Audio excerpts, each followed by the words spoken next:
Electoral bond के ऊपर राहुल गांधी जी का जो स्टेटमेंट था कि ये इतिहास का सबसे बड़ा घोटाला साबित होगा, उनकी बातें सच के नज़दीक लगती हुई नज़र आ रही हैं। अब तक हमने देखा इस प्रकरण में कि किस तरीके से इधर से ईडी की रेड होती है, उधर से मोटा चंदा दिया जाता है, फिर वो व्यक्ति फ्री घूमता रहता है, बेल भी उसकी हो जाती है, ईडी सीबीआई कोई आपत्ति कोर्ट में दर्ज नहीं कराती हैं।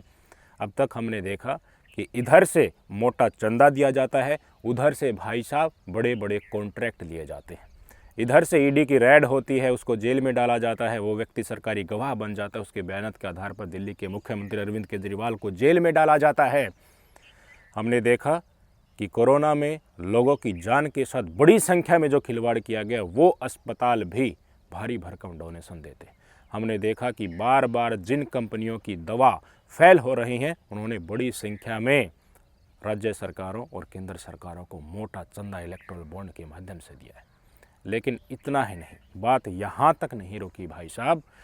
2G स्पेक्ट्रम आवंटन को, जिसमें बोली लगाकर स्पेक्ट्रम आवंटित किया गया था, उसको महाघोटाला करार देने वाले व्यक्ति आज खुद एक बड़े घोटाले में फंसते हुए नजर आ रहे हैं। आप सबको पता है कि सैटेलाइट से इंटरनेट कनेक्शन देने की होड़ लगी हुई है। एलोन मस्क ने ऐलान कर दिया है, कई जगहों पर यह सर्विस शुरू भी हो गई है। इसी सर्विस को शुरू करने के लिए दिसंबर 2023 में एक कानून लाया गया था। उस कानून के तहत एक आदेश है कि ये आदेश हमने दे दिया, इस आदेश से ही स्पेक्ट्रम आवंटन होगा, बोली नहीं लगाई जाएगी। ये काम तब हुआ जब 143 सांसदों को, जो विपक्ष के थे, उनको सस्पेंड किया जा चुका था। कुछ दिमाग की खोपड़ी घूमी और जिस कंपनी को अब उस आदेश के तहत ये सारा का सारा ठेका दिया गया है, वो वनवेब है। वनवेब में मुख्य हिस्सेदारी किसकी है? एयरटेल की है। एयरटेल की है। एयरटेल ने 150 करोड़ का चंदा बीजेपी को दिया इलेक्टोरल बॉन्ड के माध्यम से। हाँ, फिर सुन लीजिए, 150 करोड़ का चंदा भारतीय जनता पार्टी को दिया इलेक्टोरल बॉन्ड के माध्यम से। आज इसी कंपनी ने भारतीय जनता पार्टी के द्वारा संसद में लाए गए कानून के तहत सैटेलाइट से इंटरनेट प्रोवाइड करने वाला कॉन्ट्रैक्ट एक तरफा आदेश के तहत ले लिया है। जीता हुआ नहीं, बोली लगा है वही इसको नहीं कहेंगे हम। सरकार ने अलॉट कर दिया कि भाई साहब एयरटेल वालों तुम ही चलाओ। भाई साहब क्या हो रहा है इस देश में? विपक्षी पार्टियों को गला फाड़ फाड़ कर भ्रष्टाचारी कहने वाले 2013 और 14 के समय को याद कीजिए कि किस तरीके से एक एक पैसा लाने को लेकर प्रधानमंत्री मोदी जी बाहर से जो स्विस बैंक में जमा है गला फाड़ते थे। अन्ना हजारे जी ऐसे लेट कर कहते थे कि देखिए देश में बड़े बदलाव की ज़रूरत है। जो आरोप भारतीय जनता पार्टी ने उस समय पर कांग्रेस पार्टी के ऊपर लगाए थे, उनकी आज ज़मीनी हकीकत क्या है वो हम सबको पता है। असल भ्रष्टाचारियों का असल चेहरा बेनकाब हो रहा है भाई साहब। 2G स्पेक्ट्रम को लेकर क्या क्या मुद्दे नहीं उठाए गए, पता नहीं कितनी जीरो घुमाते रहते। इतना रुपया कांग्रेस पार्टी ने खा लिया, इनके सहयोगियों ने खा लिया, वो जेल जा रहा है, ये जेल जा रहा है। सुप्रीम कोर्ट अब सबको उम्र कैद की सज़ा सुनाने वाला है, फांसी तोड़ने वाला है। ये खबरें हमें सुनने को मिलती थी ना। उस समय तो भाई साहब ऑक्शन हुआ था, बोली लगा कर दी गई थी। यहाँ तो एक ही को थमा दिया। यही तो हम कह रहे हैं कि पूंजीपतियों के हवाले हमें गुलाम क्यों बनाया जा रहा है? ऑक्शन करना था ना, एक को ही क्यों दे रहे हैं? 2-3 को कंपटीशन में लेकर आना था। वो आएंगे तभी तो कंपटीशन होगा, चीज़ें सस्ती होंगी, जायज़ रेट कस्टमर्स को, पब्लिक को मिलेगा। लेकिन खून तो पब्लिक का चूसना है ना, पैसा तो चाहिए ना, ऐंठना है ना पैसा। एक को ही मार्केट प्लेयर में ले आओ। शराब नीति को लेकर आरोप लगाते हैं ना कि चुनिंदा व्यक्तियों को ही ठेका दे दिया गया, बड़े बड़े रेट बढ़ा दिए और उनके साथ इन्होंने आम आदमी पार्टी वालों ने संपर्क कर लिया, पैसे ऐंठे गए। तो यहाँ क्या होगा? एक व्यक्ति को ही आप अपने ऑफिशियल ऑर्डर से पूरा का पूरा कॉन्ट्रैक्ट दोगे, फिर उनसे मांग करोगे कि हमें इतने पैसे चाहिए चुनाव में, बड़े बड़े बीजेपी के RSS के दफ्तर बनाने हैं, तो वो कहाँ से निकालेगा पैसे? देश की जनता से लूटेगा, इस देश की जनता को।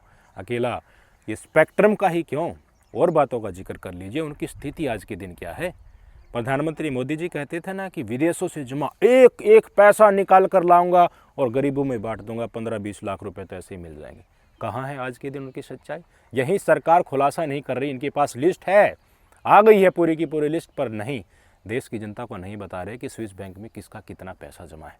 यही सरकार कहती थी कि 60-65 रुपये पेट्रोल डीजल मिल रहा है, वो 30-34 रुपये 40 रुपये मिल जाएगा, तो ऐसी सरकार को वोट दोगे ना। आज कहाँ है पेट्रोल डीजल और गैस सिलेंडर? शतक मार चुका है पेट्रोल डीजल, गैस सिलेंडर 1100-1200 तक जा चुका था। यही सरकार कहती थी ना कि 15-20 रुपये किलो शक्कर मिलेगी, महंगाई से तुमको राहत मिलेगी, ऐसी इकोनॉमिक पॉलिसी लेकर आएंगे, ऐसी प्रशासनिक कुशलता लेकर आएंगे कि सबको घर बैठे तमाम सुविधाएं मिलेंगी, रोजगार मिलेगा, प्रतिवर्ष 2 करोड़ रोजगार मिलेंगे। सारे वादे भाई साहब जुमले साबित हो चुके हैं। 10 साल होने वाले हैं, तीसरी बार प्रधानमंत्री मोदी जी चुनाव की रेस में आकर खड़े हो गए हैं। विकास के नाम पर इनके पास क्या है? 80 करोड़ लोगों को फ्री का राशन, राम मंदिर, 370 और ढेर सारे जुमले।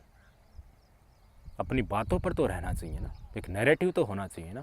कहाँ है इनका हिंदुत्व? मैं बार बार बता चुका हूँ, अगर इनका हिंदुत्व होता तो बीफ निर्यात करने वाली कंपनियों से ये चंदा लेते। भाई साहब, गौ माता के नाम पर राजनीति करने वाले दंगा फसाद कराकर ध्रुवीकरण करके वोट बटोरना चाहते हैं। खुलेआम कह रहे हैं कि जो गौ माता को काटेगा उनको हम काटेंगे। बड़ी बड़ी पंचायतें हो रही हैं, मुसलमानों के खिलाफ अनाप बोला जा रहा है।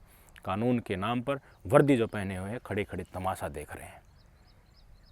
कहाँ है राष्ट्रवाद? राष्ट्रवाद।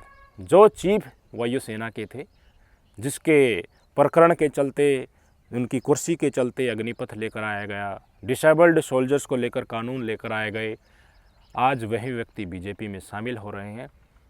समझ लीजिए, पोस्ट रिटायरमेंट बेनिफिट और जब कुर्सी पर होते हैं तो किसी का फेवर करना, ये चीज़ें दिमाग में सोचिए कि क्या क्या इस देश में चल रहा है। कहाँ है हिंदुत्व, कहाँ है राष्ट्रवाद, कहाँ गया भ्रष्टाचार को लेकर इन्होंने वो जो बड़ी बड़ी बातें की थी, कहाँ महंगाई को कर्ब करने की इनकी नीतियाँ क्या थी, वचन क्या थे, और आज स्थिति क्या है।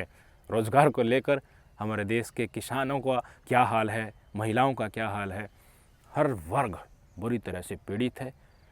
और लेकिन एक एक खुलासे जब निकल कर सामने आ रहे हैं तो आंखें फट रही हैं। कोई इनके ऊपर चर्चा करेगा? किसी गोदी मीडिया में चीख चीख कर चित्रा त्रिपाठी जी, सुधीर चौधरी जी, अंजना ओम कश्यप, रूबिका लियाकत जी इस मुद्दे के ऊपर बड़ा सा प्रोग्राम करेंगी? कोई शंखनाद करेंगी? नहीं करेंगी भाई साहब। एक भी ट्वीट इनके ऊपर अपने व्यक्तिगत प्रोफाइल से ये लोग नहीं करेंगे। क्यों? कि इनको दलाली की आदत पड़ गई है। हड्डी डाली जा रही है तो आदेश हड्डी डालने के बाद जो होगा वही करना पड़ेगा भाई साहब। मीडिया की रैंकिंग 180 देशों में 161 तक पहुंच चुकी है। सच्चाई तो आजकल सोशल मीडिया पर मिल जाए तो मिल जाए, नहीं तो टेलीविज़न वालों से कोई सच्चाई और जनता की हक की बात करने वाली अपेक्षाएं आप छोड़ ही दीजिए। संभलना आपको है। चुनाव आ रहे हैं, विपक्ष को घोर भ्रष्टाचारी कहकर जेल में डाला जा रहा है, कुचला जा रहा है। विपक्ष खत्म हो गया, उसी दिन इस देश का लोकतंत्र भी खत्म हो जाएगा। एक राजा, एक व्यक्ति और एक पार्टी का रूल होने से इस देश में फिर कोई नहीं रोक सकेगा। शायद इसीलिए कह रहे हैं कि 2024 का लोकसभा चुनाव इस देश की जनता की वोटिंग राइट्स को लेकर आखिरी चुनाव हो सकता है। संभल कर वोट कीजिएगा। इनको दिखा दो, मैं बार बार कह रहा हूँ कि हो सकता है तुम हिटलर हो, तुम्हारी मनसा तानाशाह बनने की हो, लेकिन ये देश जर्मनी नहीं है, ये भारत देश है। इसने अच्छे अच्छों को धूल चटाई है।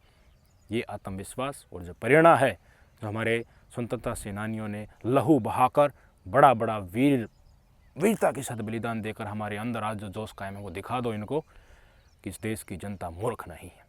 हम जान चुके हैं कि इकोनॉमिक नीतियों के नाम पर तुम किस तरह से ठगी कर रहे हो। विश्वगुरु कितने बड़े हो तुम, वो हम जान चुके हैं।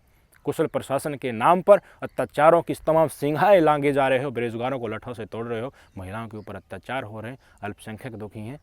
धर्म के नाम पर, जाति के नाम पर लोगों को लड़ाकर तुम वोट बटोर रहे हो और फिर भी मनसा पाले बैठे हो। 400 पार की लोगों की जेब पर कैंची चल चुकी है। पढ़े लिखे युवा 100 में से 83 युवा घर बैठे हैं। कल ही रिपोर्ट आई है ILO की। हर चीज़ को परखो तर्कों के साथ। ये नहीं कि हाँ इन्होंने बोल दिया कि हिंदू खतरे में आ जाएगा, कांग्रेस की सरकार आ गई या विपक्षी वालों की सरकार आ गई तो इसलिए बीजेपी को ही वोट देना। हिंदू खतरे में आज तक नहीं आया। कितने साल हो गए हम आज़ाद हुए। अंग्रेज़ों ने राज किया और भी विदेशी आक्रांताओं ने राज किया, तब तक हिंदू खतरे में नहीं आया, अब आ जाएगा। इनकी सरकार के रहते हुए कितनी सारी इंसिडेंट हमें देखने को मिलती है। बुरे हर समाज में हैं, हर धर्म में बुरे व्यक्ति हैं, अच्छे भी हैं। सरकार अगर सबको एक साथ लेकर चले तो धर्म के नाम पर जो दंगे फसाद होते हैं एक भी देखने को नहीं मिलेगा। सुप्रीम कोर्ट खुद कह चुका है कि ये धार्मिक को लेकर जो दंगे फसाद देखने को मिलते हैं ये राजनीति के कारण ही है। राजनीतिक लोग इस मुद्दे को उठाते हैं। आम जनता के पास समय नहीं है धर्म के मुद्दे के ऊपर तांडव करने का। वो शांति में जीवन जीना चाहते हैं और यही अपेक्षाएं हैं कि एक समय ऐसा आए भारत देश में भी जहाँ सब धर्मों की जाति के लोग एक साथ बैठे हों, किसी को कोई फ़र्क नहीं पड़ता हो कि इसका मजहब क्या है, दाढ़ी टोपी से ये कैसा दिखता है। ये जो मन में भेद जो पैदा किया जा रहा है राजनीतिक पार्टियों के द्वारा, ये दूर हो जाए। हम वास्तव में एक सभ्य समाज में जिए, सबकी आकांक्षाएं हैं, लेकिन कहाँ जीने दे रहे हैं। सोचिए तर्कों के आधार पर कितने भ्रष्टाचारी हैं ये, विपक्ष असल भ्रष्टाचारी है या ये कितने बड़े भ्रष्टाचारी हैं, सोचिएगा भाई साहब। बेरोजगार क्यों दुखी हैं, किसान क्यों दुखी हैं, महिलाएं क्यों दुखी हैं। तमाम आंकड़े आपके सामने प्रस्तुत करने के बाद भी अगर आपको अब आँखों के ऊपर जो पट्टी बंधी है ना, उससे बाहर देखने की आप में हिम्मत नहीं बन रही ना, तो जो होगा उसके जिम्मेदार आप खुद होगे। नमस्कार।